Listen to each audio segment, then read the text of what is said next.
Hi viewers, welcome to our channel. Group 4க்கான revision தான் இந்த வீடியோவில் பார்க்க போகிறோம். டைட்டிலே வந்து பார்த்துருப்பீங்க ஸ்டோரி போர்ட் கிளாஸ் அப்படின்னு சொல்லிட்டு.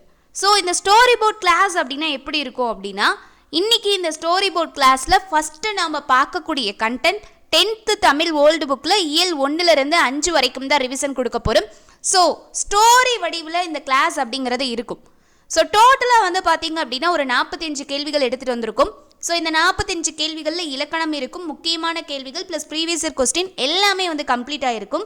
இந்த 45 கேள்விகள்லையே 10th தமிழ் ஓல்டு புக்கில் இயல் 1லேருந்து 5 வரைக்கும் எல்லா பாயிண்ட்ஸும் எக்ஸாம் பாயிண்ட்டுக்கு நம்மளுக்கு என்னென்னலாம் தேவையோ அது எல்லாமே ஸ்டோரி ரிலேட்டடாகவே நம்ம வந்து பார்க்க போகிறோம். ஸோ ஸ்டோரியாகவே சொல்லி வந்து இந்த கிளாஸில் வந்து நம்ம எல்லாத்தையுமே கம்ப்ளீட் பண்ண போகிறோம். இயல் 1லேருந்து 5 வரைக்கும் எல்லாமே வந்து கம்ப்ளீட் ஆயிரும். ஸோ இந்த 45 கேள்விகள் அப்படிங்கிறது 45 கேள்விகளாக மட்டும் இருக்காது, எக்ஸ்ட்ரா நிறைய பாயிண்ட்ஸ் எல்லாமே வந்து தெரிஞ்சுக்கிற மாதிரி இருக்கும். ஸோ வீடியோவை எண்டு வரைக்கும் ஸ்கிப் பண்ணாத பாருங்கள், ரொம்பவே யூஸ்ஃபுல்லாக இருக்கும் அண்ட் இன்ட்ரெஸ்டிங்காகவும் இருக்கும். அதே போல் நீங்கள் இப்போ தான் நம்ம சேனலை ஃபஸ்ட்டாக பார்த்துக்கிட்டு இருக்கீங்க அப்படின்னா, சப்ஸ்கிரைப் பண்ணாத பார்த்துக்கிட்டு இருந்தீங்கன்னா மறக்காமல் சப்ஸ்கிரைப் பண்ணிட்டு பாருங்கள். அப்போ தான் நம்ம போடுற வீடியோஸ் அண்ட் நோட்டிஃபிகேஷன் உங்களுக்கு உடனுக்குடன் வரும். அதே போல் உங்களுக்குமே ஒரு ஒர்க் இருக்குது. என்ன அப்படின்னா, இப்போ நம்ம பார்க்குறோம் இல்லையா, இந்த வீடியோவில் பார்க்கக்கூடிய கொஸ்டின்ஸ், இந்த கொஸ்டின்ஸ்க்கான PDF வந்து பார்த்தீங்க அப்படின்னா அதுக்கான லிங்க் டிஸ்கிரிப்ஷனில் இருக்கும். அதை எடுத்து டவுன்லோட் பண்ணிக்கோங்க. டவுன்லோட் பண்ணிவிட்டு பிரிண்ட் அவுட் போட்டு வச்சுக்கோங்க. எதுக்காக அப்படின்னா, இப்போது நாங்கள் உங்களுக்கு கொடுக்கக்கூடிய கொஸ்டின்ஸ் இதில் பார்க்குற மாதிரி இருக்காது. இப்போ வந்து பார்த்தீங்கன்னா ஃபஸ்ட்டு கொஸ்டின், அடுத்து அப்படியே செகண்ட் கொஸ்டின், தேர்ட் கொஸ்டின் அப்படின்னு கண்டினியூ ஆகும். ஆனால் உங்களுக்கு இருக்கக்கூடிய கொஸ்டின்ஸ் வந்து பார்த்தீங்கன்னா ஃபஸ்ட்டு கொஸ்டின்ஸ்க்கு அப்புறம் செகண்ட் கொஸ்டின்ஸ்க்கு அடுத்து இப்படி வந்து பார்த்தீங்க அப்படின்னா கேப் இருக்கும், ஸ்பேஸ் விட்டு இருக்கும். இப்போ ஃபஸ்ட்டு கொஸ்டின் இருக்குன்னா அதுக்கடுத்து ஆஃப் பேஜ், செகண்ட் கொஸ்டின் இருக்குது அப்படின்னா அதுக்கடுத்து ஆஃப் பேஜ் வந்து ஸ்பேஸ் இருக்கும். அது எதுக்காக அப்படின்னா, இப்போ நமக்கு சொல்லக்கூடிய பாயிண்ட்ஸ் எல்லாமே, இப்போ ஒரு கொஸ்டின் சொல்கிறோம்னா அதுக்கான பாயிண்ட் மட்டும் இருக்காது, அது ரிலேட்டடாக இன்னும் என்னென்னலாம் தெரிஞ்சுக்கணுமோ அது எல்லாத்தையுமே சொல்லுவோம். ஸோ அந்த பாயிண்ட்ஸ் எல்லாத்தையுமே நீங்கள் என்ன பண்ணுறீங்க அப்படின்னா, அந்த ஸ்பேஸ் இருக்கு இல்லையா, அந்த ஸ்பேஸில் பிரிண்ட் அவுட் போட்டு எடுத்து நோட் பண்ணி வச்சுக்கோங்க. ஸோ அதுதான் உங்களுக்கான ஒர்க். அதுக்காக தான் இந்த மாதிரி ஸ்பேஸும் கொடுத்துருப்போம். ஓகே, வீடியோக்குள்ளே போகலாம். முதல் கேள்வி, கூற்று 1, மாணிக்க வாசகர் அரிமர்த்தன சோழனிடம் தலைமை அமைச்சராக பணியாற்றினார். கூற்று 2, மாணிக்க வாசகர் அழுது அடியடைந்த அன்பர் என்று அழைக்கப்படுகிறார்.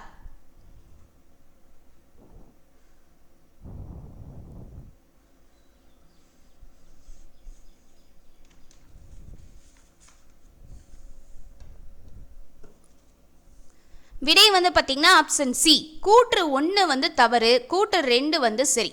சரி, ஓகே, இப்போ வந்து பார்க்கலாம். மாணிக்க வாசகர் வந்து அரிமர்த்தன சோழனிடம் தலைமை அமைச்சராக இல்லை, பாண்டியனிடம் தான் தலைமை அமைச்சராக இருந்தார். ஸோ இது வந்து தவறாக கொடுக்கப்பட்டிருக்கு, அதனால தான் வந்துட்டு இது தவறு. கூற்று 2 வந்து சரிதான், அழுது அடியடைந்த அன்பர் அப்படின்னு அழைக்கப்படுறார் அப்படிங்கிறது சரி. அப்போது இப்போ அழுது அடியடைந்த அன்பர் அப்படின்னு அழைக்கப்படுறதுக்கு ஒரு காரணம் இருக்குது. நாம் ஃபஸ்ட்டு இதிலே பார்த்தாச்சு, அரிமர்த்தன பாண்டியனிடம் தான் தலைமை அமைச்சராக பணியாற்றினார் அப்படின்னு. அப்போது ஒருத்தர் கீழே வந்து நம்ம அமைச்சராக பணியாற்றுறோம் அப்படின்னா மன்னன் சொல்லக்கூடிய வேலையை நம்ம செஞ்சே ஆகணும். அதே மாதிரி தான் மாணிக்கவாசருக்கும் ஒரு சூழல் ஏற்படுது.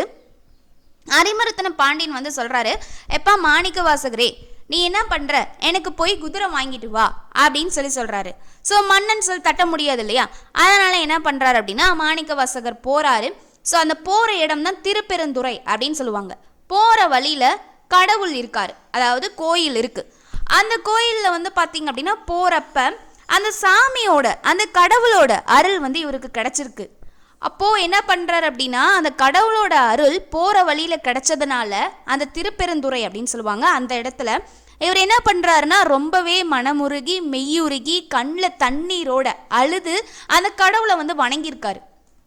அதனால தான் என்ன சொல்லியிருக்காங்க அப்படின்னா, அழுது அடியடைந்த அன்பர், மனமுருகி அழுது வணங்கியதுனால இவருக்கு அழுது அடியடைந்த அன்பர் அப்படின்னு அழைக்கப்படுறாரு அப்படின்னு சொல்கிறாங்க. மாணிக்க வாசகர் வந்து சைவ சமயக்குறவர் 4வரில் ஒருவராக இருக்காரு. அதே போல் வந்து பார்த்தீங்க அப்படின்னா இவருடைய காலம் 9ஆம் நூற்றாண்டு. இவர் எங்கே பிறக்கிறார் அப்படின்னா திருவாதவூரில் பிறக்கிறாரு. இவர் ஊர் திருவாதவூர். அதே போல் வந்து பார்த்தீங்க அப்படின்னா இவர் திருவாசகம் திருக்கோவை அப்படின்னு சொல்லி 2 நூல்களை வந்து இயற்றியிருக்காரு. திருவாசகம் திருக்கோவை அப்படின்னு சொல்லி 2 நூல் இயற்றியிருக்காரு. இந்த திருவாசகமும் திருக்கோவையும் சைவ திருமுறைகள் மொத்தம் நம்மளுக்கு எத்தனை இருக்கு? 12 இருக்கு. அந்த சைவ திருமுறைகள் 12ல் 8ஆம் திருமுறையா இவருடைய நூலான திருவாசகமும் திருக்கோவையாரும் வைக்கப்பட்டிருக்கு. இந்த திருவாசகத்தை ஜியு போப் என்ன பண்ணியிருக்காரு அப்படின்னா ஆங்கிலத்தில் மொழிபெயர்த்திருக்காரு. மேக்சிமம் ஒரு நூலை ஆங்கிலத்தில் மொழிபெயர்த்திருக்காங்க அப்படின்னாவே அது ஜியு போப்போட பணியாக தான் இருக்கும். ஸோ அதே போல் திருவாசகத்தை ஜியு போப் ஆங்கிலத்தில் மொழிபெயர்த்திருக்காரு. ஸோ அதனால தான் கூற்று 1 தவறு 2 சரி அப்படின்னு சொல்லி பார்த்தாச்சு. Answer option C. கேள்வி 2. குறளை நிறைவு செய்க. பருவத்தோ டேஸ் ஒழுகல் திருவினை தீராமை யார்க்கும் டேஸ். அப்போ இந்த கேப் இட்டிருக்கோம் இல்லையா, இந்த டேஸ்ல என்ன ஆன்சர் வரும்? அப்போ இது கரெக்டான மேட்ச் நம்ம பார்க்கணும். விடை ஆப்ஷன் சி. பருவத்தோடொட்ட, இங்க ஒட்ட அப்படின்னு வரணும். ஸோ பருவத்தோடொட்ட ஒழுகல் திருவினை தீராமை யார்க்கும் கயிறு அப்படின்னு சொல்லி வரணும். ஸோ இது வந்து பார்த்தீங்க அப்படின்னா இந்த குறள் காலமறிதல் அப்படிங்கிற அதிகாரத்தில் இடம்பெற்றிருக்கு. இந்த குறளுக்கான பொருள் என்ன அப்படின்னா, இந்த குறளுக்கான பொருள் காலத்திற்கு பொருந்திய செயலை வந்து மேற்கொள்றதான் செல்வத்தை வந்து நம்ம நீங்காம கட்டி காக்கக்கூடிய கயிறு அப்படின்னு சொல்லி சொல்லப்படுது. அதுதான் தீராமை அப்படின்னா நீங்காமை அப்படின்னு சொல்லிட்டு பொருள். தீராமை அப்படின்னா அதற்கான பொருள் நீங்காமை, திரு அப்படின்னா அதற்கான பொருள் செல்வம் அப்படின்னு அர்த்தம். காலத்துக்கு ஏற்றவாறு செயல்களை செஞ்சு செல்வத்தை நீக்காம இருக்கிறதுக்கு கயிறு கட்டின போல நம்ம நடந்துக்கணும் அப்படின்னு சொல்லி இந்த குறள்ல சொல்லப்படுது. ஸோ அதுதான் காலமறிதல் அப்படிங்கிற அதிகாரத்தில் இடம்பெற்றிருக்கு. அதே போல திரு என்பதற்கான பொருள் செல்வம், தீராமை என்பதற்கான பொருள் நீங்காமை. தமிழருக்கு அருமருந்து போன்ற நூல் எது?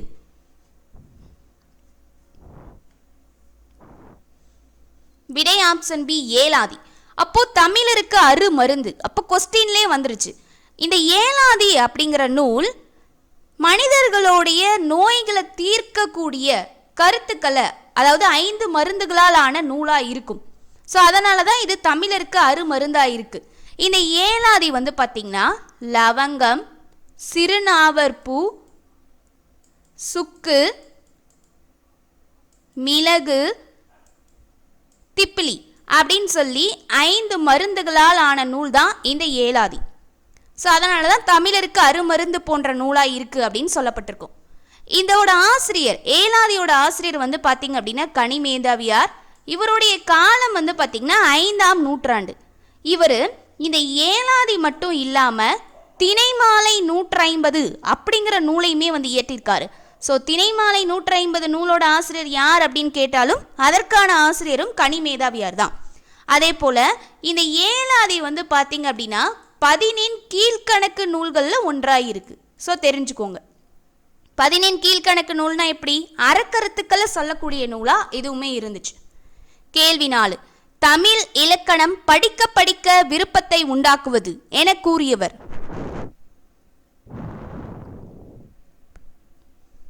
விடை ஆப்ஷன் ஏ கெல்லட். இது வெரி வெரி இம்பார்ட்டன்ட் கொஸ்டின், அடிக்கடி ரிப்பீட்டடாக ப்ரீவியஸ் இயரில் கேட்டிருக்காங்க. ஸோ தமிழோட பெருமையை கெல்லட் வந்து இப்படி சொல்லிட்டாரு. தமிழை படிக்கும்போது அதோட இலக்கணத்தோட சுவை எப்படி இருந்துச்சு தெரியுமா அப்படிங்கிறத இப்படி சொல்லியிருக்காரு. அதே போல பாவலரேரும் அவருடைய பங்குக்கு தமிழோட பெருமையை எப்படி பறைச்சாற்றிருக்காரு அப்படின்னா சொல்லக்கூடிய பாயிண்ட் ரொம்ப முக்கியம். வீருடை செம்மொழி தமிழ் மொழி உலகம் வேரொன்றிய நாள் முதல் உயிர் மொழி அப்படின்னு சொல்லி பாவலரேறு தமிழோட பெருமையை பறைச்சாற்றிட்டாரு. அடுத்து வந்து பார்த்தீங்கன்னா பாவாணர் என்ன சொல்றாரு அப்படின்னா 16 செவ்வியல் தன்மைகளை கொண்டது செம்மொழி. செம்மொழி அப்படிங்கிறது அந்த இடத்துல தமிழ் மொழியை குறிக்குது அப்படின்னு சொல்லி பாவாணர் வந்து தமிழோட பெருமையை பறைச்சாட்டியிருக்காரு. ஸோ இது 2 பாயிண்ட் ரொம்ப முக்கியம், நல்லா பார்த்துக்கோங்க. கேள்வி 5. மேற்கண்ட கூற்றுக்கு பொருத்தமானவர் யார்? இப்போ இந்த 2 கூற்று கொடுத்துருக்கோம் இல்லையா, இந்த 2 கூற்றுக்கு பொருத்தமானவர் யார் அப்படின்னு பாருங்க. சித்திரக்கவி எனும் நூலை எழுதியவர். 2 ஞானபோதினி என்னும் இதழை நடத்தியவர். அப்போ இந்த 2க்கு பொருத்தமானவர் யார்?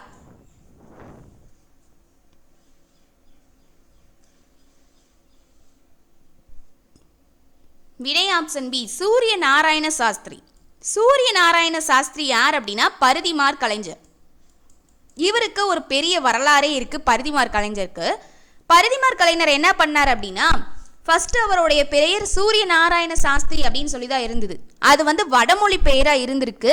இவர் தான் தமிழ் மேல ரொம்ப ஆர்வம் கொண்டவராச்சே, அதனால என்ன பண்றாரு அப்படின்னா நம்ம பெயர் வடமொழியில இருக்கே அப்படின்னு சொல்லிட்டு தனித்தமிழா தன்னுடைய பெயரை பரிதிமாற் கலைஞர் அப்படின்னு சொல்லி தனித்தமிழ்ல மாத்திக்கிட்டாரு. அதே போல வந்து பாத்தீங்கன்னா ரூபாவதி கலாவதி அப்படிங்கிற 2 நாடக நூல்களை இயற்றிருப்பாரு. அது ரொம்ப முக்கியம். அடுத்து இங்கேயுமே பார்த்தாச்சு. சித்திரக்கவி அப்படிங்கிற நூலை எழுதியவர் பரிதிமாற் கலைஞர். ஞானபோதினி அப்படிங்கிற இதழை நடத்தியவரும் பரிதிமாற் கலைஞர். சோ பாத்துக்கோங்க. கேள்வி 6, சொல்லுக்கு இடையிலும் இறுதியிலும் வராத குறுக்கம் எது?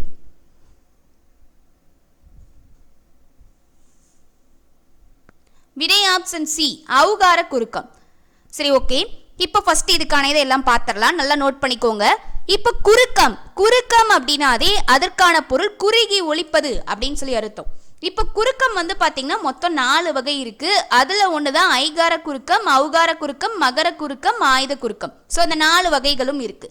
இப்போ ஃபர்ஸ்ட் ஐகார குறுக்கம். ஐகார குறுக்கம் வந்து பார்த்தீங்கன்னா 4 இடத்துல வரும். ஃபர்ஸ்ட் வந்து பார்த்தீங்கன்னா தனித்து வரும். அடுத்து வந்து பார்த்தீங்கன்னா சொல்லோட முதல்ல வரும். அடுத்து சொல்லோட இடையில வரும். அடுத்து சொல்லோட இறுதியில வரும். ஸோ இந்த 4 இடத்துலையும் ஐகார குறுக்கம் இடம்பெறும். சொல்லோட தனித்து வரும்போது, சொல்லே இல்லாமல் தனித்து வரும்போது, அதாவது ஃபார் எக்ஸாம்பிள் ஐ அப்படிங்கிற எழுத்து இப்படி மட்டும் தனித்து வரும்போது அதோட மாத்திரை முழுமையாக 2 மாத்திரையில் ஒலிக்கும். இதுவே சொல்லோட முதல்ல வருது. ஃபார் எக்ஸாம்பிள் 50 அப்படிங்கிற சொல் எடுத்துக்கிறோம். இப்போ இது இந்த இடத்துல எங்கே இருக்குது? சொல்லோட முதல்ல இருக்குது. 50 அப்படிங்கிறதுல ஐ அப்படிங்கிற எழுத்து சொல்லோட முதல்ல இருக்குது. அப்போ சொல்லோட முதல்ல இருக்கும்போது இதிலிருந்து அரை மாத்திரை குறைந்து 1.5 மாத்திரை அளவில் வரும். அடுத்து சொல்லோட இடைக்கு ஃபார் எக்ஸாம்பிள் தலைவன் அப்படின்னு சொல்லி எடுத்துக்கிறோம். இந்த இடத்துல லை அப்படிங்கிறது எங்கே இருக்குது? இடையில இருக்குது. ஸோ இப்படி இடையில வரும்போது இதிலிருந்து திரும்ப அரை மாத்திரை குறைந்து 1 மாத்திரையாக வரும். இறுதியில் வரும்போது இதுக்கு எடுத்துக்காட்டு என்ன எடுத்துக்கிறோம் அப்படின்னா ஃபார் எக்ஸாம்பிள் கடலை அப்படின்னு சொல்லி எடுத்துக்கிறோம். இந்த இடத்துல லை அப்படிங்கிற சொல் எங்கே இருக்குது? இறுதியில் இருக்குது. இறுதியில் வரும்போதும் இதோட மாத்திரை 1 தான். தனித்து வரும்போது 2 மாத்திரை, சொல்லோட முதல்ல வரும்போது 1.5 மாத்திரை, இடையிலையும் இறுதியிலையும் வரும்போது 1 மாத்திரை அளவில் ஒலிக்குது. ஸோ இதுதான் ஐகார குறுக்கம். அடுத்து எதுக்கு பார்க்கணும் அப்படின்னா ஔகார குறுக்கத்துக்கு பார்க்க போகிறோம். ஸோ நல்லா நோட் பண்ணுங்க.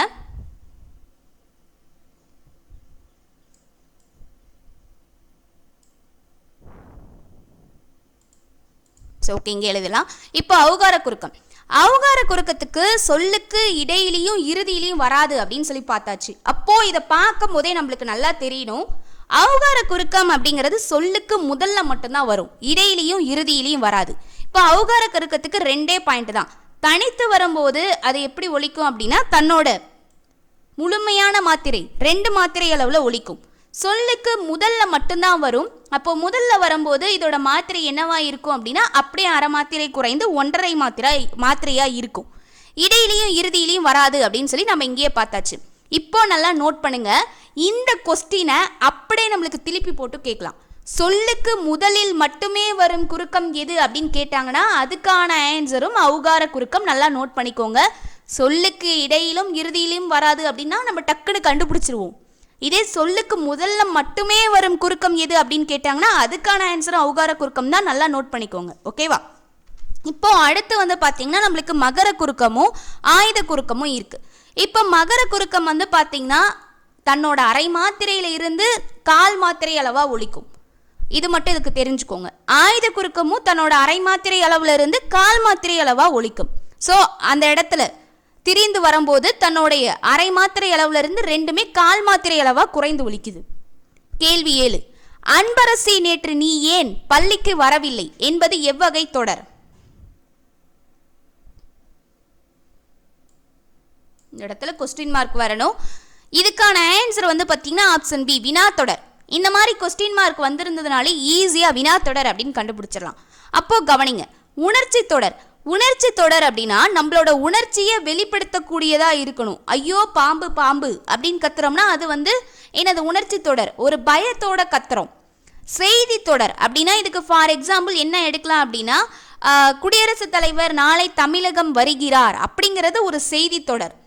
ஸோ அது செய்தி தொடருக்கு ஒரு எக்ஸாம்பிளாக எடுத்துக்கலாம். கட்டளை தொடர். கட்டளை தொடர்னா என்ன அப்படின்னா ஒரு கட்டளை இடுற மாதிரி இருக்கணும். இப்போ ஆசிரியர் வந்துட்டு மாணவர்களை பார்த்து நாளைக்கு நீங்கள் என்ன பண்ணுவீங்களோ தெரியாது, திருக்குறள் படிச்சுட்டு வந்துடணும். ஆசிரியர் மாணவரிடம் திருக்குறள் படித்து வருமாறு கூறுவது கட்டளை தொடர் தான்.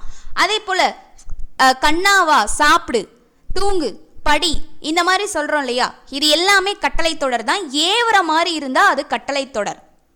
கேள்வி 8, தேன் கலந்து பால் கலந்து செழுந்தணிந்தில் சுவை கலந்து என் என்ற பாடல் வரியின் ஆசிரியர்.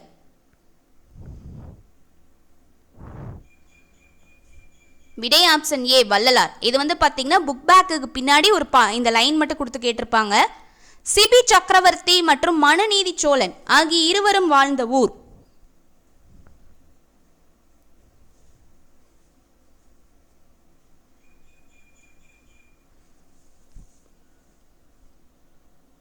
விடை வந்து பார்த்தீங்கன்னா ஆப்ஷன் சி புகார் நகரம்.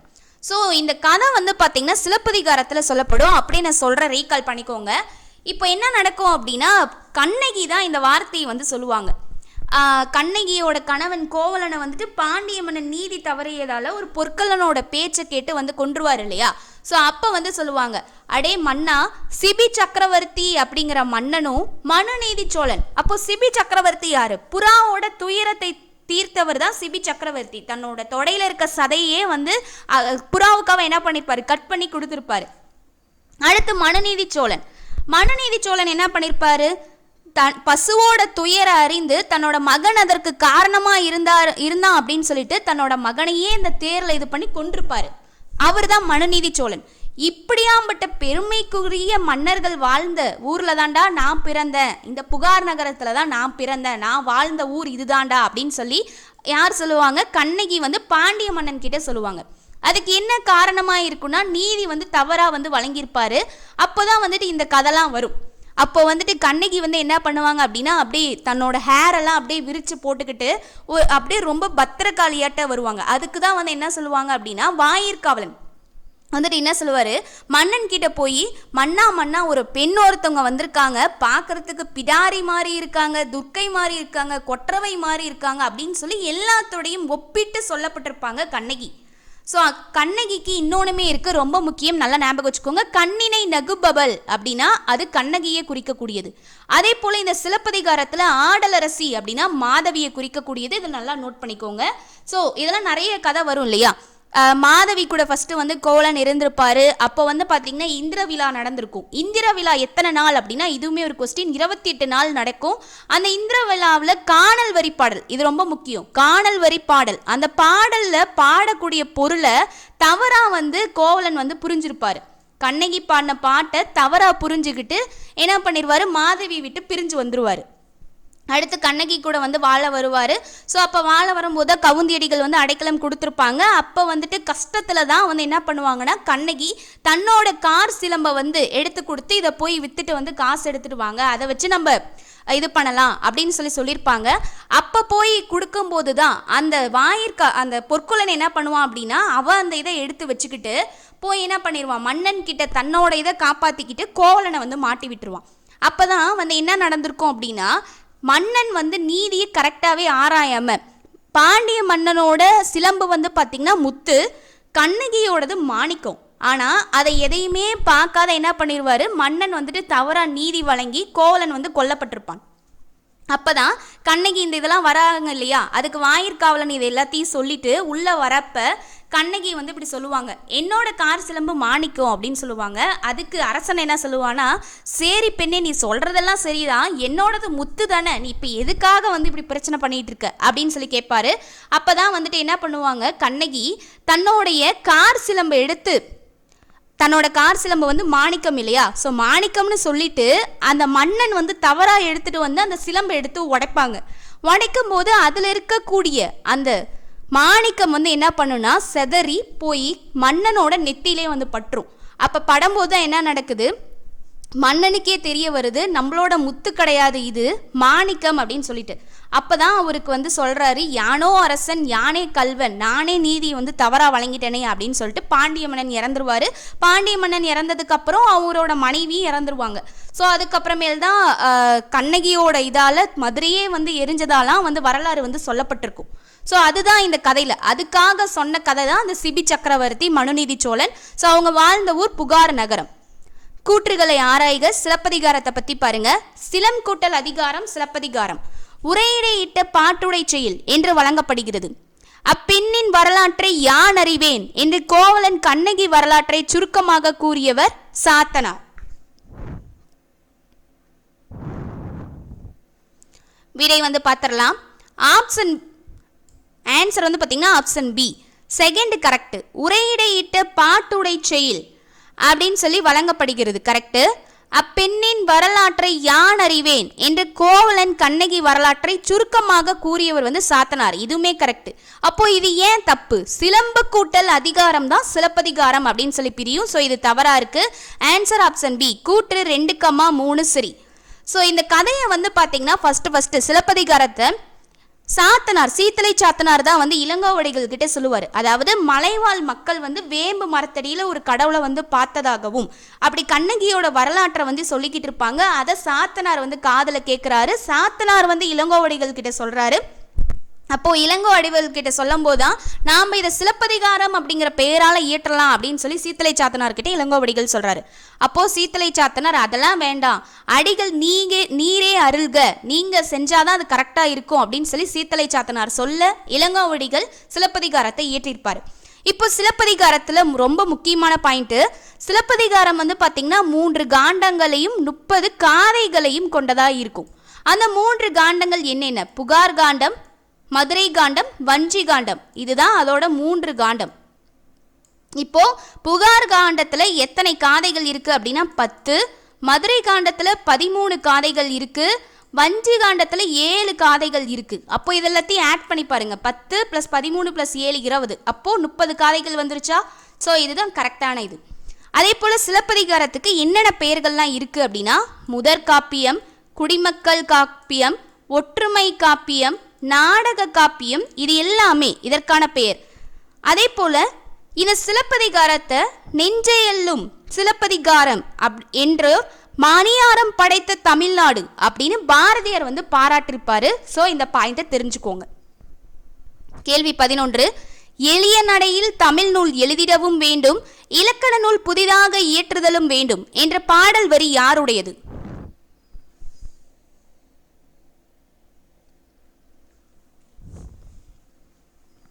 விடை option A, Pavendhar Bharathidasan. So இது ரெண்டுமே ஒருத்தரே தான். ஸோ இதை வந்து நோட் பண்ணிக்கோங்க. பாவேந்தர் பாரதிதாசனோட பாடல் வரி தான் இது. ஆக்சுவலி ஆப்ஷன் பியில் வந்து பாரதியார் அப்படின்னு சொல்லி வந்திருக்கணும். ஸோ இதை வந்து சேஞ்ச் பண்ணிக்கோங்க. ஸோ இதுக்கான ஆன்சர் ஆப்ஷன் ஏ, பாவேந்தர். பாரதிதாசனும் பாவேந்தரும் ரெண்டுமே ஒருத்தர் தான். இவருடைய இயற்பெயர், பாவேந்தர் பாரதிதாசனோட இயற்பெயர் வந்து பார்த்தீங்கன்னா சுப்பிரமணியன், சுப்புரத்தினம். பாரதிதாசனோட இயற்பெயர் சுப்புரத்தினம். இவர் எங்கே பிறந்திருக்காரு அப்படின்னா புதுவையில் 1891ஆம் ஆண்டில் வந்து பிறந்திருக்காரு. ஸோ இது ரொம்ப முக்கியம். இவருடைய சிறப்பு பெயர் வந்து பார்த்திங்கன்னா புரட்சி கவிஞர் அப்படின்னு சொல்லுவாங்க. பிசிராந்தியர் அப்படிங்கிற நாடக நூலுக்காக சாகித்ய அகாடமி விருது பெற்றிருப்பார். அதே போல் இவருடைய படைப்புகள் என்னென்ன அப்படின்னா குடும்ப விளக்கு, இருண்ட வீடு, அழகின் சிரிப்பு, பாண்டியன் பரிசு, தமிழின்பம், இது எல்லாமே இவருடைய நூல்கள். ஸோ இது தெரிஞ்சுக்கோங்க. இவருடைய சிறப்பு பெயர் என்ன? புரட்சி கவிஞர் அப்படின்னு சொல்லி பார்த்தாச்சு. அடுத்து பாருங்க கேள்வி 12, சரியானவற்றை தேர்க. பெரியாரின் பெண் விடுதலை சிந்தனைகள் 2 வகைப்படும். பெரியாரின் அடிப்படை தேவைகளாவன பெண் கல்வி, பெண்ணுரிமை, சொத்துரிமை, அரசு பணியாகும். பெரியாரின் அகற்றப்பட வேண்டிய சிந்தனைகளாவன குழந்தை திருமணம், மணக்கொடை, கைமை வாழ்வு ஆகியன ஆகும்.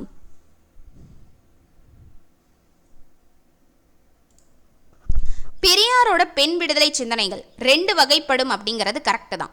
ஸோ ஒன்று சரியாக தான் இருக்குது. அதில் பெரியாரோட பெண் விடுதலை சிந்தனைகளில் 2 வகையாக படுத்துகிறாங்க. அதில் ஒன்று தான் அடிப்படை தேவைகள், இன்னொன்று அகற்றப்பட வேண்டிய சிந்தனைகள். ஸோ இது 2ஆக பிரிச்சிருக்காங்க. அந்த அடிப்படை தேவைகள்ல என்னென்ன சொன்னார் அப்படின்னா பெண் கல்வி, பெண்ணுரிமை, சொத்துரிமை, அரசு பணி, இதுவுமே கரெக்டாக தான் இருக்குது. அகற்றப்பட வேண்டிய சிந்தனைகள் என்னென்ன சொன்னார்னா குழந்தை திருமணம், மணக்கொடை, கைமை வாழ்வு சொன்னார். ஸோ இதுவுமே சரியாக தான் இருக்குது. அப்போது 3மே சரி. அப்போ 3மே சரியாக இருக்கக்கூடிய ஆப்ஷன் சி, 1,2,3 மூணுமே வந்துட்டு சரி. இதுதான் வந்து இவர் எல்லாமே சொல்லியிருப்பாரு. ஸோ இது ரொம்ப ரொம்ப முக்கியம். அவருடைய சிந்தனைகளை 2ஆ பிரிச்சாங்க. அந்த 2 சிந்தனைகளுக்கும் ஒவ்வொரு பாயிண்ட் வந்து சொல்லியிருக்காரு. அடுத்து வந்து பார்த்தீங்கன்னா இவருடைய கூற்று ரொம்ப முக்கியம். என்னென்ன சொல்லியிருப்பார் அப்படின்னா, பெண்கள் கல்வி கற்றால் ஒழிய சமூக மாற்றங்கள் ஏற்படா அப்படின்னு பெரியார் சொல்லியிருப்பாரு. அதே போல பெண்களுக்கு எல்லா வகையான உத்தியோகமும் கிடைக்க செய்ய வேண்டும் அப்படின்னு சொல்லியிருப்பாரு. ஸோ இந்த பகுத்தறிவு ரிலேட்டடாகவும் பெண்கள் சிந்தனைகள் ரிலேட்டடாகவும் வந்திருந்தா அது பெரியார் தான். அதே போல் பெரியாருடைய கருத்துக்கள் எல்லாமே எந்த ஒரு பையமும் இல்லாத ஆணித்தரமாக நிரூபிச்சிருப்பாரு பெரியார். அதே போல் இன்னும் என்னெல்லாம் சொல்லியிருக்காருன்னா, தாமே பாடுபட்டு உழைத்து முன்னேற வேண்டும் என்னும் உயர்ந்த எண்ணம் நம் இளைஞர்களுக்கு வர வேண்டும் அப்படின்னு சொல்லியிருப்பாரு. கணவனை இழந்தோர் மறுமணம் செய்து கொள்வதில் தீங்கில்லை அப்படிங்கிற கருத்தை ஆணித்தரமா நிரூபிச்சவரும் இவரு தான். ஸோ இவரு தான் முன் வச்சிருப்பாரு. ஒழுக்கம் என்பதும் கற்பென்பதும் பெண்களுக்கு மட்டும் என்றில்லாமல் ஆண் பெண் இருபாலருக்கும் பொதுவானது தான் அப்படிங்கிறதையும் சொன்னார். ஸோ ஒழுக்கமாக இருக்கட்டும் கற்பாக இருக்கட்டும் அது வந்து பெண்ணுக்குன்னு மட்டும் சொல்லாதீங்க, ஆணுக்கும் அது இருக்குது அப்படிங்கிறத சொன்னார். அதே போல் ரொம்ப ரொம்ப முக்கியம், பெண்களே சமூகத்தின் கண்கள் அப்படின்னு சொன்னவரும் பெரியார் தான். ஸோ நோட் பண்ணிக்கோங்க, இந்த பாயிண்ட் எல்லாம் ரொம்ப முக்கியம். அதே போல் இவரை வந்து பார்த்தீங்கன்னா பகுத்தறிவு செம்மல்னு சொல்லுவாங்க, தெற்காசியாவின் சாக்ரட்டிஸ் அப்படின்னு சொல்லுவாங்க, வைக்கம் வீரர் அப்படின்னு சொல்லுவாங்க. இது எல்லாமே இவருடைய சிறப்பு பெயர்கள். ஸோ நல்லா நோட் பண்ணி வச்சுக்கோங்க. இரட்டை காப்பியம் என்பன சிலப்பதிகாரமும் டேஸும் ஆகும். விடை ஆப்ஷன் பி மணிமேகலை. சிலப்பதிகாரத்தையும் மணிமேகலையும் இரட்டை காப்பியம் சொல்றாங்க. ஸோ 50 காப்பியங்கள், 50 காப்பியங்களில் வரக்கூடியதான் சிலப்பதிகாரம், மணிமேகலை, சீவக சிந்தாமணி, வளையாபதி, குண்டலகேசி. இதில் சிலப்பதிகாரத்தையும் மணிமேகலையும் மட்டும் இரட்டை காப்பியம்னு சொல்கிறாங்க. அப்போ ஏதோ ஒரு காரணம் இருக்கணும்ல, கண்டிப்பாக இருக்குது. சிலப்பதிகாரத்தோட தொடர்ச்சியாக தான் மணிமேகலை இருந்துச்சு. ஏன் அப்படின்னா கோவலனுக்கும் மாதவிக்கும் பிறந்த மகள் தான் யார்? மணிமேகலை. ஸோ சிலப்பதிகாரத்தோட தொடர்ச்சியான கதை தான் மணிமேகலையாக இருந்துச்சு. அதுவும் ஒரு வரலாற்று கதையில் என்ன சொல்லப்படுது அப்படின்னா, மாதவிய கண்ணகி தான் வந்து வளர்த்ததாகவும் சொல்லப்படுது. ஸோ அதே போல் மணிமேகலையோட முழுமையான வாழ்க்கையை பற்றி சொல்லக்கூடிய நூல் தான் மணிமேகலை. மணிமேகலை வந்து பார்த்திங்கன்னா தன்னோட வாழ்க்கை முழுக்க துறவு மேற்கொண்டிருப்பாங்க. ஸோ அது எல்லாமே பார்த்துருப்போம். அமுத சுரபி அந்த இது மூலிமா சிறையில் இருந்தக்கூடிய மக்கள்களுக்கு போய் பசிப்பினி போக்கியிருப்பாங்க. ஸோ பசிப்பினி போக்கிய பாவை அப்படின்னு மணிமேகலையே சொல்லுவாங்க. ஸோ சிலப்பதிகாரத்தோட தொடர்ச்சியான கதை மணிமேகலை. ஸோ அவங்களுடைய கோவலனுக்கும் மாதவிக்கும் பிறந்த மகள் மணிமேகலையை பற்றி சொல்கிறதுனால, ஸோ அதோட தொடர்ச்சியான கதையாக இருக்கிறதுனால இது இரட்டை காப்பியம் அப்படின்னு சொல்கிறாங்க. யாதும் ஊரே யாவரும் கேளீர் என்ற பாடல் வரி இடம்பெற்ற நூல். விடை ஆப்ஷன் ஏ புறநானூறு. கணியன் பூங்குன்றனாரால் இயற்றப்பட்டது. இது வந்து பார்த்திங்கன்னா ஐநா அவையிலையும் முன்லேயே வந்து இந்த வரி வந்து இடம்பெற்றிருக்கும். மோடி அவர்கள் அடிக்கடி இந்த வார்த்தையை பயன்படுத்துவார். கேள்வி 15, தவறான இணையை காண்க. ஆப்ஷன் ஏ 1918 சைவ சித்தாந்த மாநாட்டில் தமிழை செம்மொழியாக அறிவிக்க வேண்டும் என தீர்மானம் நிறைவேற்றப்பட்டது. இதுவும் கரெக்டு தான். அடுத்த ஆப்ஷன் பி 2004ஆம் ஆண்டு நடுவண் அரசு தமிழ் மொழியை செம்மொழியாக அறிவித்தது. இதுவும் கரெக்டு. ஆப்ஷன் சி 1901 மதுரை தமிழ்ச்சங்க இதழான செந்தமிழில் பரிதிமார் கலைஞரின் உயர்தனி செம்மொழி எனும் கட்டுரை வெளியிடப்பட்டது. இதுவுமே கரெக்டு. அப்போ தவறு வந்து பார்த்தீங்கன்னா ஆப்ஷன் டி தான். 1968 கிடையாது, 1966 தான் உயர்தனி செம்மொழி எனும் ஆங்கில நூல் தேவநேய பாவாணரால் எழுதி வெளியிடப்பட்டது. ஸோ 1966 அப்படின்னு சொல்லி வரணும், நோட் பண்ணிக்கோங்க. கூற்று முற்று பெறாத வினை சொற்கள் வேறொரு வினைமுற்றை கொண்டு முடிந்தால் அது வினையெச்சம் எனப்படும். காரணம், அதாவது ஒரு எச்சவினை வினையை கொண்டு முடிந்தால் அது வினையெச்சம் எனப்படும். விடை ஆப்ஷன் ஏ கூற்று காரணம் இரண்டும் சரிதான். முற்று பெறாத வினை சொற்கள் வந்துட்டு வேறொரு வினைமுற்றையை கொண்டு முடிவது வினையெச்சம் அப்படின்னு சொல்றது கரெக்டு தான். ஒரு எச்சவினை வினையை கொண்டு முடிந்தால் அது வினையெச்சம் அப்படின்னு சொல்கிறாங்க. இப்போ ஃபார் எக்ஸாம்பிள் படித்து வந்தான் அப்படின்னு சொல்லி எடுத்துக்கிறோம். இப்போ வினையெச்சம் அப்படின்னாலே நீங்கள் எந்த பாயிண்ட்டையும் ஞாபகம் வச்சுக்காதீங்க. வினையெச்சம் அப்படின்னாலே ஊ அப்படிங்கிற சவுண்டில் முடிஞ்சிருக்கணும். மேக்சிமம் ஊ அப்படின்னு வரும், அல்லது ஈ சவுண்டில் முடிஞ்சிருக்கணும். இப்போ படித்து வந்தான் அப்படிங்கிறதுல தூ அப்படின்னு வந்திருக்கு இல்லையா? ஸோ இது வினையெச்சம். ஓடி சென்றான், அந்த இடத்துல ஈ வருது இல்லையா, ஸோ வினையச்சம். ஸோ இந்த மாதிரி ஈ சவுண்ட்லையும் ஊ சவுண்ட்லையும் வந்துச்சு அப்படின்னா அது வினையச்சம். இதுவே படித்த அப்படின்னு வந்திருந்ததுன்னா அது வந்து பெயரெச்சம். ஓகேவா? ஸோ இதை மட்டும் நோட் பண்ணிக்கோங்க. கேள்வி 17, தொகைச்சொல் அறிக. ஐம்பொறி அப்படின்னு கொடுத்துருக்காங்க. இதுக்கான கரெக்டான ஆன்சர் ஆப்ஷன் பி. மெய், வாய், மூக்கு, கண், செவி இது எல்லாம் சேர்ந்தது தான் ஐம்பொறி.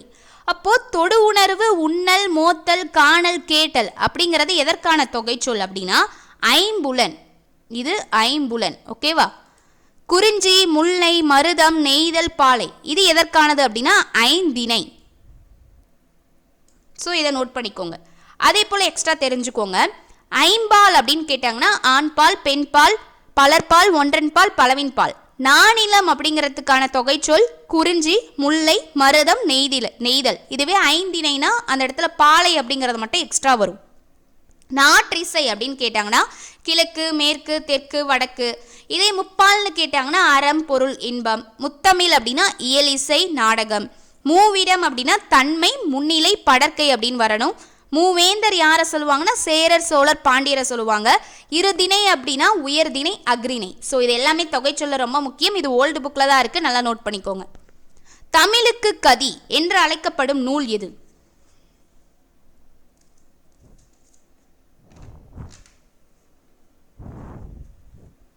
விடை வந்து பார்த்தீங்கன்னா ஆப்ஷன் டி. கம்பராமாயணமும் திருவாசகமும் தான் தமிழுக்கு கதி அப்படின்னு சொல்லி அழைக்கப்படுது.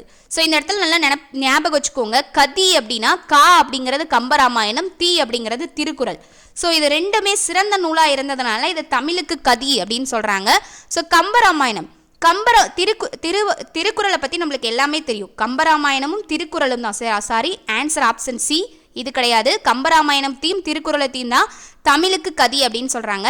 திருக்குறள் பற்றி நம்மளுக்கு எல்லாமே தெரியும். என்னென்ன தெரியும்? இது வந்து பார்த்தீங்க அப்படின்னா 1330 குறள் இருக்குது, 133 அதிகாரங்கள் இருக்குது, 3 இயல்கள் இருக்குது. இது எல்லாமே நம்மளுக்கு தெரியும். இப்போ நம்ம கம்பராமாயணத்தை பற்றி தெரிஞ்சுக்குவோம். கம்பராமாயணத்தோட ஆசிரியர் யார்? கம்பர்.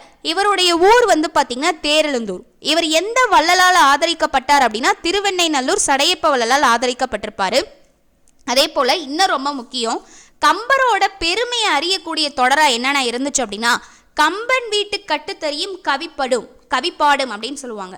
ஏன் அப்படின்னா கம்பரோட கவித்திறன் அந்த அளவுக்கு இருந்துச்சாமா. அப்போ கம்பன் வீட்டு கட்டுத்தறி கூட கவிப்பாடும் அப்படின்னு சொல்லி சொன்னாங்க. விருத்தம் எனும் ஒன்பாவிற்கு உயர் கம்பன். இது எதற்காக சொல்லப்பட்டது அப்படின்னா விருத்தப்பாவில் கம்பர் அடிச்சுக்க ஆளே கிடையாதான். அதனால தான் விருத்தம் எனும் ஒன்பாவிற்கு உயர்கம்பன், உயர்ந்தவரே அவர் தான், அவர் அடிச்சுக்கிறதுக்கு ஆளே இல்லை அப்படிங்கிறதுக்காக இந்த தொடரை சொன்னாங்க. கல்வியர் பெரியவர் கம்பர், அதே போல் கல்வியிலையும் பெரியவர் அவர் தான்ப்பா அப்படின்னு சொல்லிட்டாங்க. ஸோ அந்த பெருமைகளை குறிக்கிறதுக்காக இந்த தொடர் அவருக்கு வழங்கப்பட்டது. இப்போ ஃபர்ஸ்ட் கம்பராமாயணம். கம்பராமாயணம் என்ன கம்பராமாயணத்தில் சொல்லப்பட்டிருந்தது? அதாவது ராமாயண கதை தான், ராமனுடைய வரலாற்றை பற்றி கூறக்கூடிய நூல் தான் இந்த கம்பராமாயணம். ஃபஸ்ட்டு வான்மீகி அப்படிங்கிறவர் வடமொழியில் இந்த ராமாயணத்தை எழுதியிருப்பார். அதை தமிழில் தழுவி எழுதியவர் தான் கம்பர். ஸோ கம்பர் வந்து இந்த ராமாயணத்தை தழுவி எழுதியதால் கம்பராமாயணம் அப்படிங்கிற பெயர் பெற்றுதான். கம்பர் வந்து தான் இயற்றிய இந்த ராமாயணத்துக்கு என்ன பெயர் வச்சார் அப்படின்னா ராமாவதாரம். நல்லா நோட் பண்ணிக்கோங்க. கம்பர் இயற்றிய இந்த ராமாயணத்துக்கு இவர் வச்ச பேர் என்ன? ராமாவதாரம். ஓகே, இப்போ கம்பராமாயணத்தை பற்றி தெரிஞ்சுக்கலாம். கம்பராமாயணம் வந்து பார்த்திங்கன்னா 6 காண்டங்களை கொண்டது. அந்த காண்டம் என்னென்ன அப்படின்னா பாலகாண்டம், அயோத்தியா காண்டம், ஆரண்ய காண்டம், கிட்கிந்தா காண்டம், சுந்தர காண்டம், யுத்த காண்டம். இதெல்லாம் கம்பராமாயணத்தோட 6 காண்டங்கள். அதே போல் இன்னொரு கொஸ்டின் ரொம்ப ரொம்ப முக்கியம். காண்டம் இதோட உட்பிரிவு என்னன்னு கேட்டாங்கன்னா படலம். காண்டத்தோடைய உட்பிரிவு படலம். இதை தெரிஞ்சுக்கோங்க. தமிழுக்கு கதி அப்படின்னா அந்த ரூல்கள் என்னென்ன அப்படின்னா கம்பராமாயணமும் திருக்குறள். Answer option C. கேள்வி 19, உலகினில் நாகரிகம் முற்றும் அழிந்து விட்டாலும் திருக்குறளும் கம்பன் காவியமும் இருந்தால் போதும், மீண்டும் அதனை புதுப்பித்து விடலாம் என்றவர்? விடை ஆப்ஷன் பி. கால்டுவெல். இவர் தான் சொல்லியிருப்பாரு. திராவிட மொழிகளின் ஒப்பிலக்கணம் என்ற நூலோட ஆசிரியரான கால்டுவெல் சொல்லியிருக்காரு. சரியான பதிலை தேர்க. அம்பேத்கர். லண்டனில் பொருளாதாரத்தில் முனைவர் பட்டம் பெற்ற ஆண்டு. பம்பாய் எல்பின்ஸ்டன் கல்லூரியில் இளங்கலை பட்டம் பெற்ற ஆண்டு.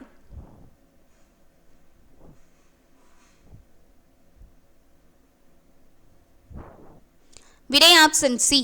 லண்டன் பொருளாதாரத்தில் முனைவர் பட்டம் பெற்ற ஆண்டு 1916. இதுவே பம்பாய் எல்பின்ஸ்டன் கல்லூரியில் இளங்கலை பட்டம் பெற்ற ஆண்டு 1912. அப்போ தெரிஞ்சுக்கோங்க, 1908 என்ன நடந்திருக்கு அப்படின்னா எல்பின்ஸ்டன் பள்ளியில் தம்முடைய உயர்நிலை பள்ளி படிப்பை முடிச்சிருக்காரு அம்பேத்கர். அதே போல் 1915 அமெரிக்காவில் கொலம்பியா பல்கலைக்கழகத்தில் முதுகலை பட்டம் பெற்றிருக்காரு. அதாவது எம்எஸ்சி அப்படின்னு சொல்லுவாங்கள்ல, அந்த முதுகலை பட்டம் பெற்றிருக்காரு. அடுத்து 1891 தான் இவர் பிறந்தாரு. அம்பவாடையில் பிறக்கிறாரு. ஞாபகம் வச்சுக்கோங்க, இவருடைய பிறப்பு 1891. அம்பவாடை அப்படிங்கிற கிராமத்தில் பிறக்கிறாரு. இவருடைய இயற்பெயர் பீமாராவ் ராம்ஜி அப்படின்னு சொல்லுவாங்க. ஸோ இதை நோட் பண்ணிக்கோங்க. கூற்று: இந்திய நாட்டின் சாதி எனும் இருளை அகற்ற வந்த அறிவு கதிர் அம்பேத்கர். காரணம்: சாதி என்பது எல்லாம் வல்ல ஒருவன் கட்டளையால் தோன்றியதன்று, குறிப்பிட்ட சில சூழ்நிலைக்கு ஆட்பட்ட மனித சமூக வாழ்வில் தானாகவே வேரூன்றிவிட்ட வளர்ச்சியாகும். சாதி களையப்பட வேண்டிய கலை என்று அவர் கருதினார். விடை ஆப்ஷன் ஏ. கூற்று காரணம் இரண்டும் சரிதான். அம்பேத்கருக்கு இந்திய அரசு வழங்கிய விருது. விடை ஆப்ஷன் சி. பாரத் ரத்னா விருது வழங்கப்பட்டிருக்கும்.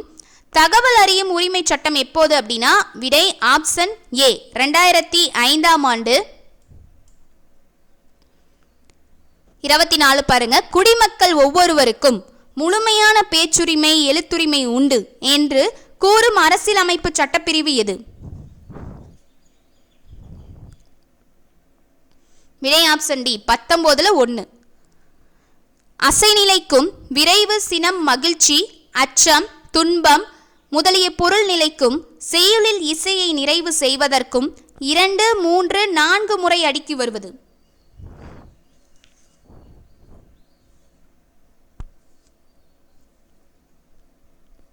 விடை ஆப்ஷன் பி. அடுக்கு தொடர். இப்போ நம்ம பார்த்த உடனே இதை கண்டுபிடிக்கணும்.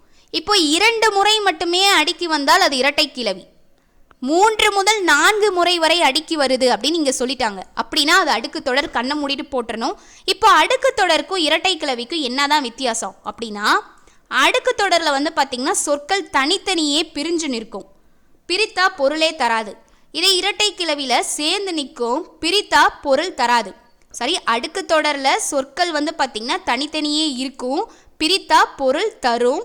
இது சொற்கள் சேர்ந்து நிற்கும், பிரித்தா பொருள் தராது, இரட்டை கிளவி. இப்போ அடுக்கு தொடர்னா பாம்பு பாம்பு அப்படி சொல்கிறோன்னு வச்சுக்கோங்களேன், பொருள் தரும். அதே போல் இப்போ இரட்டை கிளவியில் படபட சட சட அப்படின்னு எடுத்துக்கிறோம், அது பொருள் தராது. அதே போல் அடுக்கு தொடர் பார்த்தீங்கன்னா 2, 3, 4 முறை வரை அடுக்கி வரும். இது 2 முறை மட்டுமே அடுக்கி வரும். அதே போல் அடுக்கு தொடர் பார்த்தீங்கன்னா எப்படி இருக்கும் அப்படின்னா, விரைவு வேகத்தை சொல்கிற மாதிரியும், அச்சம் வெகுளி தன்னோட கோவத்தை சொல்கிற மாதிரியும், மகிழ்ச்சியை சொல்கிற மாதிரியும், ஸோ உணர்ச்சி எல்லாம் கலந்த மாதிரி தான் அடுக்கு தொடர் இருக்கும். இதுவே இரட்டை கிளவி பார்த்தீங்கன்னா இசை குறிப்பு பண்பு இதெல்லாம் பற்றி வரக்கூடியதான் இரட்டை கிளவியாக இருக்கும். ஸோ அதுக்கு தான் எக்ஸாம்பிள் சொல்லியாச்சு. அடுக்கு தொடர்னா பாம்பு பாம்புன்னு சொல்கிறது, இரட்டை கிளவினா படபட சடசட அப்படின்னு ஞாபகம் வச்சுக்கோங்க. அடுக்கு தொடரில் பிரித்தா பொருள் தரும், இரட்டை கிளவியில் பிரித்தா பொருளே தராது. 26 பொறுத்துக. வெளிப்படை சொற்கள் குறிப்பு சொல் இனங்குறித்தல்.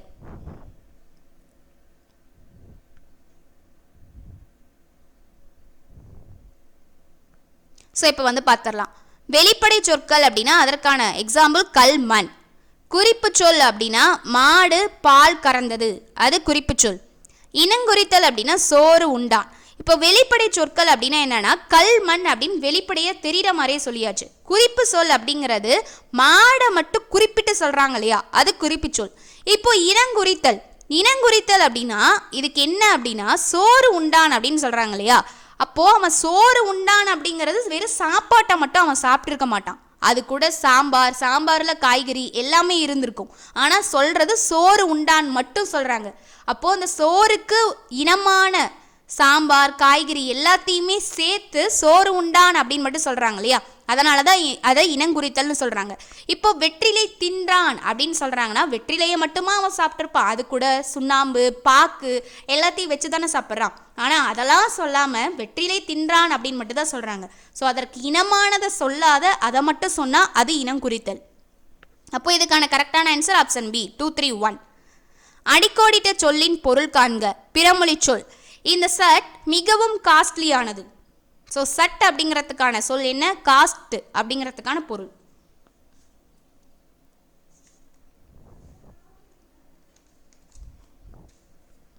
விடை வந்து பார்த்தீங்கன்னா ஆப்ஷன் சி. சட் அப்படின்னா அதற்கான பொருள் மேலாடை. ஆடை அப்படிங்கிறத மட்டும் போயிடக்கூடாது. சட் அப்படின்னா மேலாடை. காஸ்ட்லியானது அப்படின்னா விலை அதிகமானது அப்படின்னு அர்த்தம். So answer option C. 28 பாருங்க, பொறுத்துக இளமை பெயர்கள். இப்போ வந்து பார்த்தலாமா? ஆடு. ஆடு அப்படின்னா அதற்கான இளமை பெயர் குட்டி. மான் அப்படின்னா அதற்கான இளமை பெயர் கன்று. கீரி அப்படின்னா அதற்கான இளமை பெயர் வந்து பார்த்தீங்கன்னா பிள்ளை. சிங்கம் அப்படின்னா இளமை பெயர் குருளை. கோழி அப்படின்னா குஞ்சு. ஸோ இதுதான் இதற்கான இளமை பெயர்கள். அப்போ இதுக்கான கரெக்டான ஆன்சர் ஆப்ஷன் சி 31254. 29 பாருங்க, தமிழாக்கம் தருக. பழமொழி கேட்டிருக்காங்க. Slow and study wins the race. இதற்கான கரெக்டான ஆன்சர் ஆப்ஷன் பி, முயற்சி திருவினையாக்கும். கேள்வி 30, சான்றோர் செல்வம் என்பது சேர்ந்தோர் புன்கண் அஞ்சும் பண்பின் என்ற பாடல் வரி இடம்பெற்றுள்ள நூல் மற்றும் இதன் ஆசிரியர்.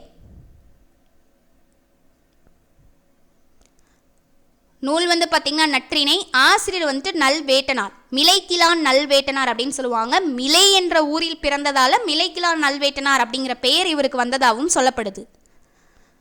31, விருந்தோம்பல், அறவழியில் பொருளீட்டல் முதலிய தமிழர் தம் உயர் பண்புகளை தெளிவாக எடுத்து இயம்பும் நூல் எது?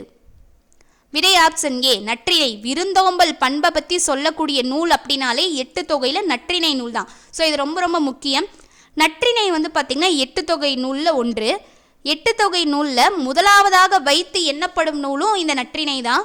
நல் அப்படிங்கிற அடைமொழி பெற்ற நூலும் இந்த நற்றிணை. இந்த நற்றிணையோட அடிவரையறை கேட்டாங்க அப்படின்னா 9 அடி சிற்றலையும் 12 அடி பேரலையும் கொண்ட நூல்.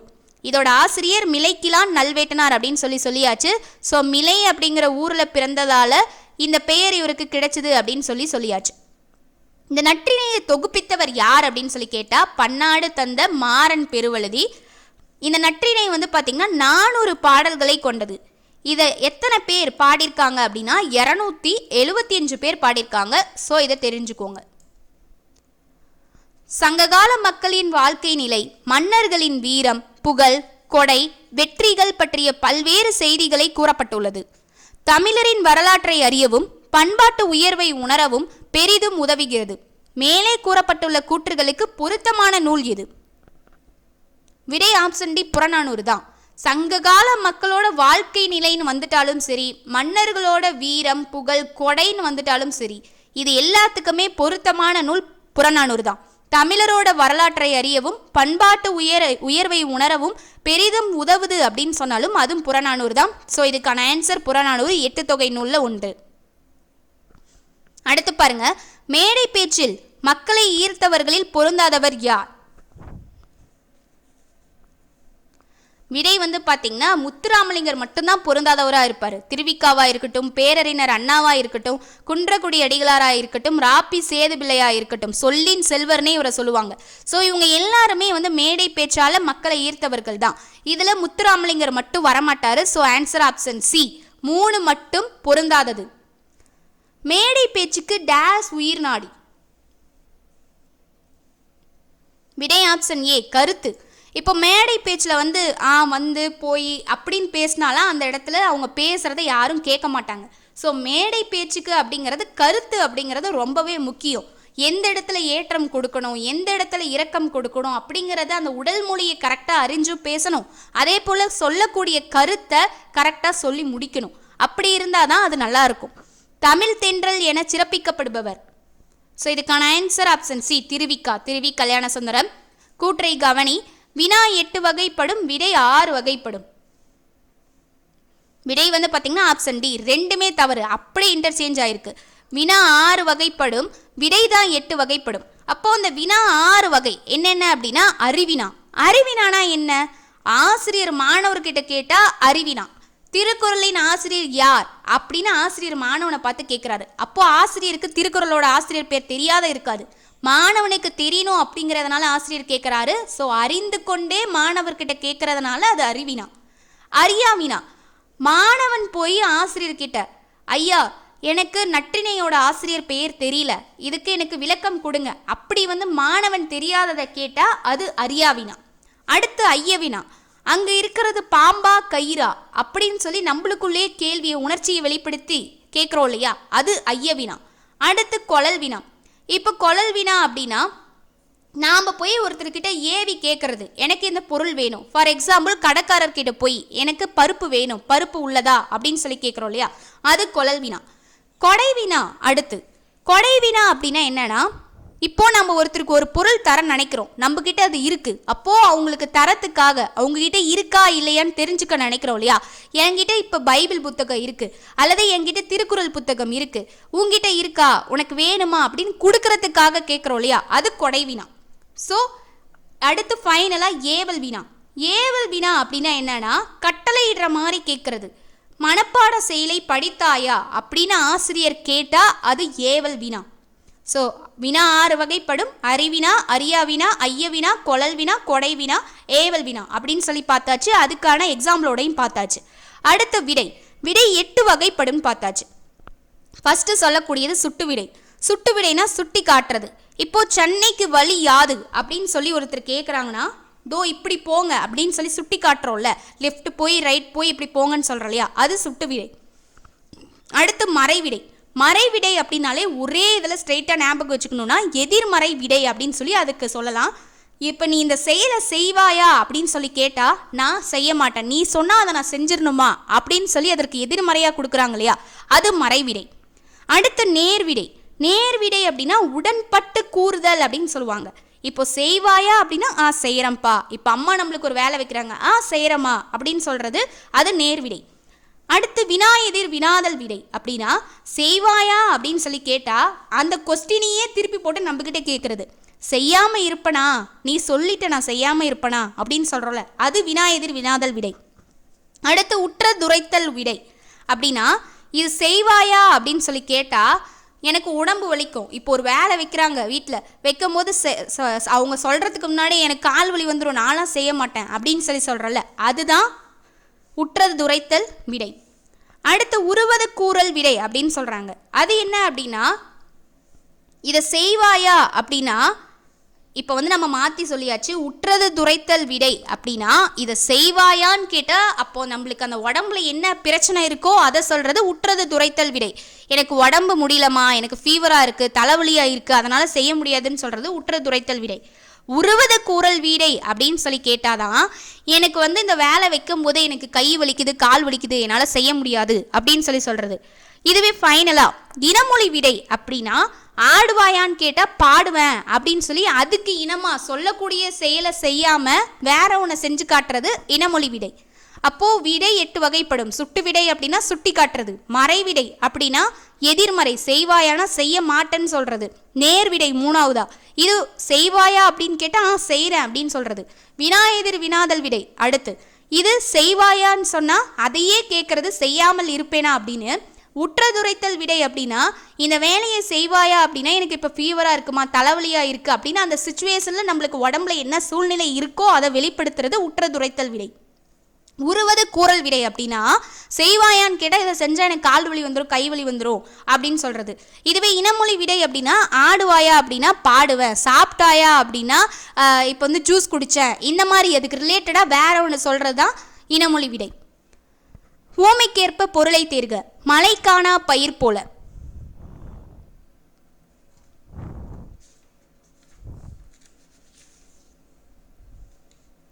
விடை பார்த்தீங்கன்னா ஆப்ஷன் ஏ வாடுதல். மழைக்கான பயிர் எப்படி இருக்கும், வாடி போய் இருக்கும். ஸோ அதுதான் இதுக்கான பொருள். மல்லலம் குருத்தை ஈரும் பொழுதினில் வாளாரா ஒன்று என்ற பாடல் வரி இயற்றப்பட்ட நூலின் ஆசிரியர் யார்? விடை பார்த்தீங்கன்னா ஆப்ஷன் டி சேக்கிலார். இந்த பாடல் வரி இடம்பெற்ற நூல் பார்த்தீங்கன்னா பெரிய புராணம். அதாவது என்ன கருத்து இந்த வரியில் சொல்லப்பட்டிருக்கு அப்படின்னா, இந்த பெரிய புராணத்தில் சொல்லப்பட்டிருக்க கதையே அதாவது அப்பூதியடிகள் அப்படின்னு சொல்லிட்டு ஒருத்தரை சொல்லுவாங்க. அவர் வந்து பார்த்தீங்கன்னா சிவபக்தி மிக்கவராக இருப்பார். அவருக்கு ஒரு குருஜி மாதிரி. இப்போ எப்படின்னா திருநாவுக்கரசரை வந்து எடுத்துக்கிறாரு. அவர் சிவபக்தியிலே ரொம்ப பக்தி வாய்ந்தவராக இருப்பார். ஸோ அவரை பின்பற்றி நாமளும் இப்படி இருக்கணும். இப்போ எப்படி ராமகிருஷ்ணா மிசைன் அப்படின்னா விவேகானந்தர் இருக்காங்க, விவேகானந்தரை பின்பற்றி அவங்களுடைய சீடர்கள் இருக்காங்க இல்லையா, அந்த மாதிரி இவரும் வந்துட்டு அப்பூதியடிகளும் திருநாவுக்கரசர் மாதிரி இருக்கணும் அப்படின்னு சொல்லி அவர் மேலே ரொம்பவே ஈர்ப்பாக இருக்கார். அதனால் என்ன பண்ணுறாரு அப்படின்னா தன்னோட வீட்டில் இருக்கக்கூடிய மாடுகளாக இருக்கட்டும் அல்லது தனக்கு அவர் வைக்கக்கூடிய தண்ணீர் பந்தலாக இருக்கட்டும், அது மட்டும் இல்லாமல் தன்னுடைய மகனுக்குமே அந்த திருநாவுக்கரசர் அப்படிங்கிற பெயரை இந்த அப்பூதியடிகள் வைக்கிறாரு. ஸோ ஒரு டைம் அந்த திருநாவுக்கரசர் என்ன பண்ணுறாரு அப்படின்னா தண்ணீர் பந்தலுக்கு வந்து பார்க்கும்போது எல்லாம் பார்த்து என்னடா நம்ம பெயராகவே வச்சுருக்காங்க, யாரா அந்த பக்தர் யாரா இருக்கும் அப்படின்னு சொல்லிட்டு அப்பூதியடிகள் வீட்டுக்கு எல்லாத்தையும் விசாரித்து வந்துடுறாரு. அப்போ வந்துட்டு பார்த்திங்கன்னா நிறைய இன்சிடென்ட்லாம் நடக்கும். சாப்பாடு போடுறதுக்காக என்னென்னமோ பண்ணிக்கிட்டு இருப்பாங்க. ஸோ விருந்தெல்லாம் வந்து அப்பூதியடிகளோட மனைவி ரெடி பண்ணுவாங்க. அப்பதான் என்ன நடக்கும் அப்படின்னா அப்பூதியடிகள் தன்னோட மூத்த மகனான திருநாவுக்கரசர், அதாவது மூத்த திருநாவுக்கரசன் சொல்லுவாங்க, நீ போய் என்ன பண்ற நம்ம தோட்டத்தில் இருக்க வாழை குருத்தை வந்து குருத்து இலையா பார்த்து கட் பண்ணி எடுத்துட்டு வா அப்படின்னு சொல்லுவாங்க. அந்த டைம்ல என்ன நடக்குதுன்னா வாழை குறித்தை வந்துட்டு கட் பண்றதுக்காக அந்த பையன் போறான். அவனோட கையில நடுக்கையில பாம்பு வந்து தன்னோட பல்லால ரொம்ப தீண்டிருது, அப்படி வச்சு கொத்திருது. அப்போ அதனால அந்த பையன் வந்து மயங்கி விழுந்துடுறான். அந்த செய்தி வந்து தெரிஞ்சுமே இந்த நம்ம வீட்டுக்கு விருந்தினராக வந்திருக்காங்க, இவங்க கிட்ட எப்படி சொல்றது அப்படின்னு சொல்லி சொல்ல மாட்டார் அப்பூதியடிகள். திருநாவுக்கரசர் வந்து கண்டுபிடிச்சிடுவார் ஃபைனலாக. அதுக்கப்புறம் என்ன நடக்கும் அப்படின்னா ஒன்று கொலாம், இது ரொம்ப ரொம்ப முக்கியம், ஒன்று கலாம் என்னும் என தொடங்கும் பாடலை வந்து பாடி அந்த பையனுடைய விடத்தை இவர் வந்து நீக்கியிருப்பார் திருநாவுக்கரசர். ரொம்ப முக்கியம். ஓகேவா? ஸோ இதை நல்லா நோட் பண்ணிக்கோங்க. இதுதான் இந்த கதையில் வந்து சொல்லக்கூடிய கதை. ஸோ நல்லா நோட் பண்ணி வச்சுக்கோங்க. ஸோ ஆன்சர் ஆப்ஷன் டி சேக்கிலா. தவறான இணையை காண்க, சொல்லும் பொருளும்.